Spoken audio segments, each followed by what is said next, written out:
We love being with the horses, working with the horses, and it's our nature to get caught up in chasing a dream.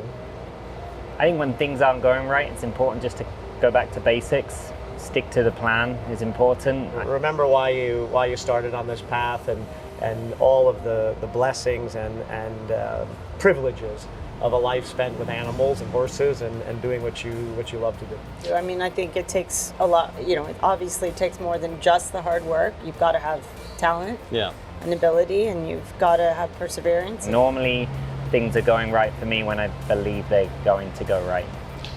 Welcome to this week's WEF Weekly, and it is a gold medal special featuring 3 of the very best in the sport, 25 championship medals between them, and of course it is Nations Cup week, so we're talking teams. But these 3 have been on some of the biggest teams in world sport. Welcome to the gold medal special here for WEF Weekly Week 8.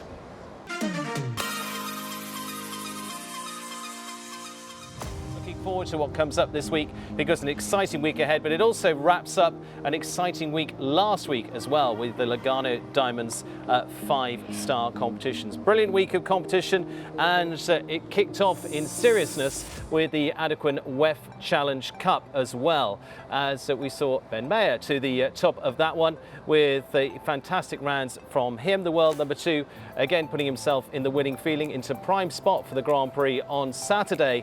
And again, it sees the world's best out on 5-star, Nations Cup, and another 5-star week to come. It is a real exciting turn of events coming up for us over the next few weeks. So it brings me nice and easily to my guest today. Like I said, 3 absolute superstars, 13 championship gold medals between them, between Pan Am Games, World Championships, Europeans, and of course Olympics as well. The Olympic champion, Ben Maher, joins us. Ben, great to have you here. Laura Kraut, Pan Am gold medalist last year, coming into the now current team gold. You're one and done for the Pan Ams now. You did brilliantly. Get to your first one, get a gold, and thank you very much. Olympic gold, of course, for you as well. It's been a big season so far for you too. Yeah, I mean, I've had some ups and downs. I had a fall the first week, so I was sidelined for, I think, the first 4 or 5 weeks, but I'm slowly making my way back, and looking forward to this week. Staying with the gold medal theme, Pan Am gold, double Olympic gold, McLain Ward on the podium last week again. You'll like being on the podium, but you won't like being on top spot. I know that. You're a perfectionist. Well, it was a nice week for us. We also had struggled a little bit, some new horses, a few forefall rounds, but things really started to come together last week, which, I think happens most often for all of us. But when you're in a little bit of a slump, you don't see it that way. Richie Vogel, for me, is one of the best in the world. He's an incredible talent and a dear friend, and I at least made him work for it a bit. We've got some questions as well for all of you from those at home. A couple of questions for each of you, so let's head over to those.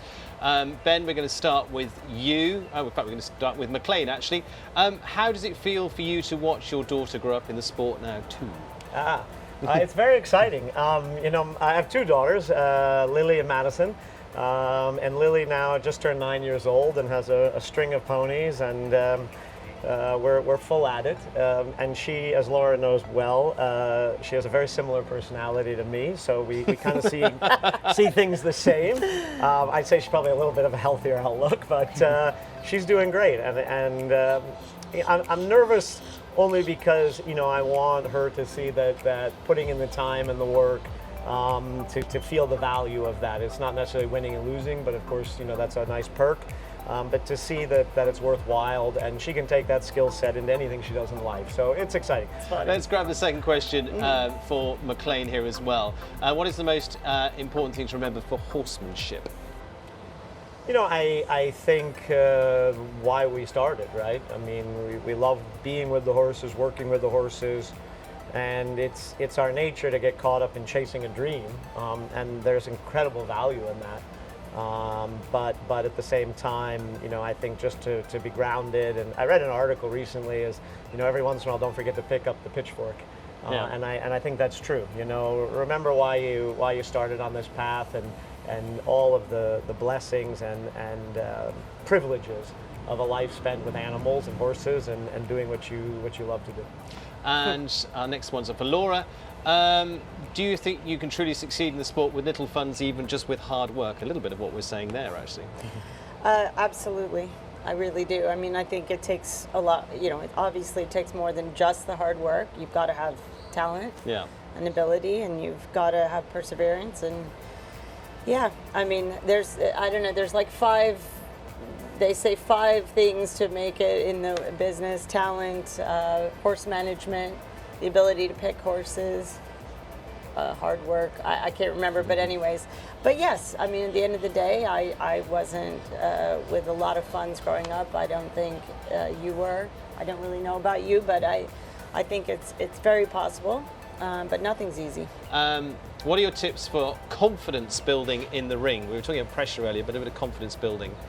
And that sometimes even happens to you guys, I'm guessing. Yeah, absolutely. I think when things aren't going right, it's important just to go back to basics. Stick to the plan is important. I think also with my bad rounds, I probably watched the video once and I never watched them again. I just learn from it once, and then they go in the drawer and they're put away. And I think sometimes coming to a bigger event, maybe that morning, watch a round that did go right. Put your mindset on that horse, because we're always running around between different horses. We have to treat every horse like its own entity. I don't ride them all the same. No. And just give yourself a confidence boost from knowing that you can do it, and watching and reminding yourself that you've perhaps done it before. And trusting those basics and your horse when you go in the ring. Normally, things are going right for me when I believe they're going to go right. Brilliant. Let's grab the second question for Ben. What are your tactics to having a great show day? I think you've just actually said some of that in there, actually. A great show day. Well, we all have to win. That is a great show day. That's normally when we're going back from here in the car or the golf cart and you won. That's normally the idea of it. But as McLain said, we're very lucky to be here. I'm able to ride amazing horses every day, and it's not always about the winning here. Have some newer, younger horses, developing them, feeling like you're achieving something or you're growing maybe for the future. And we do a job that we love to do every single day, and I think it's easy for us all to lose sight of that when we're running around here. Absolutely. Thank you for joining us. Thank you to those that support us as well, from the USEF, from Dog Technologies, and from the Florida Coast Equipment. Like I say, we've all got to dash off now because it's back jumping here in Wellington. See you soon.